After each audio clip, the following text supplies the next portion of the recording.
ഇന്ന് മോൾ അംഗനവാടിയിൽ നിന്ന് വരുമ്പോഴേ ഭയങ്കര ആവേശത്തിലാണ് വന്നത്. കാരണം എന്താണെന്ന് വെച്ചാൽ കോലായത്തിന് ഇതാ കുറേ ചെടികളും പൂക്കളും എല്ലാം കണ്ടിട്ടുണ്ടായിരുന്നു. ഞാനും ഏട്ടനും കൂടെ ഫ്ലവർ ഷോന് പോയിട്ടുണ്ടായിന്, അവിടുന്ന് വാങ്ങിച്ചതാണ്. ഇതൊക്കെ ഒന്ന് വെച്ച് കൊടുക്കണം. അതിന് മുന്നേ വേറൊരു കാര്യം ചെയ്യാനുണ്ട്. നമ്മൾ ഓൾറെഡി നട്ടിട്ടുള്ള ചെടികൾക്കൊക്കെ ഇങ്ങനെ ചുറ്റിലും കല്ലൊക്കെ പെറുക്കി പെറുക്കി വെച്ച് കൊടുക്കുകയാണ്. അപ്പോൾ അങ്ങനെ വെച്ചപ്പോൾ നല്ലൊരു രസം തോന്നി. അപ്പോൾ ഏതായാലും അങ്ങനെയുള്ള ചെടികൾക്കൊക്കെ വെച്ച് കൊടുത്തു കേട്ടോ. എങ്ങനെയുണ്ട്, നല്ലില്ലേ കാണാൻ വേണ്ടിയിട്ട്. മോൾ ഈ ഡ്രസ്സ് കണ്ടോ, ഞാൻ ഫ്ലിപ്കാർട്ടിൽ നിന്ന് വാങ്ങിച്ചതാണ്. കോംബോ ആയിട്ടാണ് വാങ്ങിച്ചത്. നല്ല അഫോർഡബിൾ ആണ്. 300 സംതിങ്ങിനാണ് എനിക്ക് 5 ഡ്രസ്സ് കിട്ടിയിട്ടുള്ളത് കേട്ടോ. വേറെ വേറെ കളേഴ്സിലായിട്ടുണ്ട്.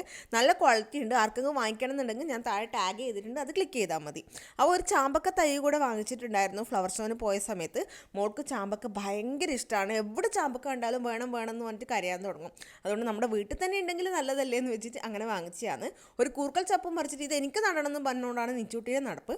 അങ്ങനെ ചാമ്പക്ക തൈയൊക്കെ സെറ്റ് ആയിട്ടുണ്ട്. 1 വർഷം കൊണ്ട് കായ്ക്കുന്നതാണ് പറഞ്ഞത്. നമുക്ക് ഏതായാലും 1 വർഷം കാത്തിരുന്നിട്ട് നോക്കാം. ഈ ചെടികളുടെ മേലെ വെള്ളം വീഴുന്ന കാണുമ്പോൾ മനസ്സിന് പ്രത്യേക ഒരു കുളിർമയായിരിക്കും അല്ലേ.